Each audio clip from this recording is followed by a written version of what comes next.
Bradley Beal, the NBA's second leading scorer, will not play for the Wizards in Orlando, citing a right rotator cuff injury. Wizards GM Tommy Shepard said today that Beal will not require surgery. The Wizards are already without John Wall and Davis Bertans in the bubble, and now Beal will not travel with them. So Perk, what's your reaction to Beal's decision to not play? Well, I love it all across the board. When you look at what the Wizards is doing as an organization as a whole, they're making the smart moves. Listen, they know that if they go down to the bubble, the best that they could do is get the 8th seed and get smacked up by the Bucks. That's a waste of time. You got one of your star players, one of your franchise players in Bradley Beal, who's dealing with an injury. Rest them up, get them ready for next season when they have a healthy roster with John Wall and Bertans. Smart move. And also, you know what it does? It gives them a chance to evaluate other guys that plays Bradley Beal position and be able to evaluate their team. And then it gives other guys the opportunity to make an impression on the front office. So I think it's a great deal, great move by Bradley Beal, great decision by the Washington Wizards, and I support it 100%. Oh, Brian, you know, one of the fun things I get to do every Wednesday is I do this show called Hoop Streams. I do it with Cassidy Hubbard, and I do it with my friend Kendrick Perkins. And we had a conversation on Hoop Streams, I believe it was a week ago, where Perk was like, Wizards are in this. They're going to get to that play-in spot. They're going to get to the playoffs. This is what it's about. Bradley Beal ain't sitting this out. And less than a week later, Perk, where are we at? He's sitting out because of the reasons that I said last week. There's no point in him coming back. He first complained of shoulder pain in January. This according to Candace Buckner of the Washington Post. And here we are, 7 months later, 6 months later, now all of a sudden he can't play? Come on. We know better. We know it's because there's no point in him playing. And you're right, Perk. All those reasons you listed, they're absolutely accurate why he shouldn't play. But it's also a great reason why the Washington Wizards should have never been here. We know that the only reason they're here is for the money. Okay, so that's true, Amin. And, you know, I don't necessarily think that Beal's shoulder is bothering him that much. It's not my shoulder, but I'll point out his last 11 games that he played for the Wizards, he averaged 37 points. But this is just the inherent situation that the league has. They have set this up so that some guys, you know, frankly, don't think it's worth the risk, while other guys have to take the risk so that everybody gets paid. It's not fair. And it's the best of a bad situation. That's just the truth, and we're going to keep saying that sentence over the next few months. But Beal isn't the only player that made his decision today.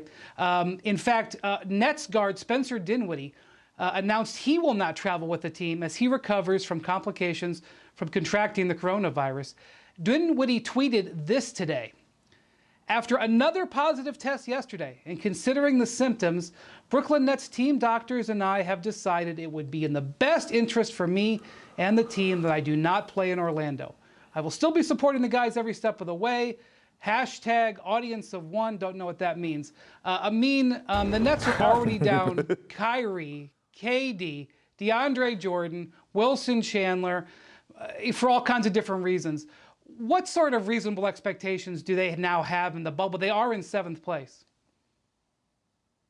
Yeah, you get 8 games to loosen up. You play in a playoff series as, you know, sacrificial lambs, and you go home. Hopefully you go home not having contracted anything, not having torn anything, not having pulled anything. But it's not realistic, again, for those bottom 3 teams, really, in Orlando to have expectations of any sort of success. I mean, I guess the most optimistic picture I can paint is for the Orlando Magic to maybe move up to 7 and have, you know, a little bit of a better time against the Toronto Raptors in the first round. But the reality is Brooklyn, Orlando, and Washington, you're just here to collect checks. And I'm not talking about the players either. I'm talking about the owners. You're just here to collect checks. Yeah, I mean, I agree with you, Amin, on that part, but I'm looking at Spencer Dinwiddie and his health. His case of the coronavirus is a lot different than others that tested positive in the NBA. He was really ill. Like, you know, Spencer and I share the same financial advisor in Gary Scharf, and he was telling me that Spencer really was ill and really had some real effects from the coronavirus, and for him to test positive again, you know, hold him out because, the Nets are not going anywhere, right? They're going down there, like you said, to collect a check. But also, once again, it gives other guys an opportunity. G League guys, guys that are on two-way contracts, guys that were drafted second round, guys that got called, that's getting called up. It gives them a chance to audition. And also, guess what?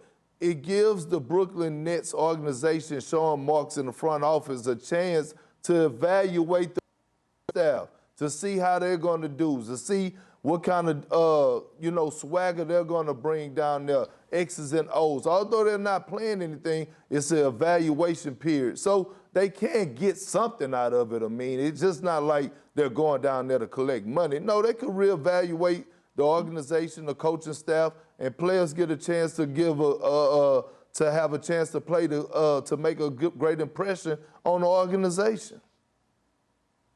Well, should you be a fantasy player or may want to make a small wager on the game or something like that, keep your eye on Caris LeVert, because this is one of the guys who's going to benefit. When Spencer Dinwiddie or Kyrie Irving haven't played this season, he's averaged 32 points per 36 minutes. Somebody's got to score for them. Caris LeVert is going to be that guy. So definitely a situation for him to really shine amongst other players.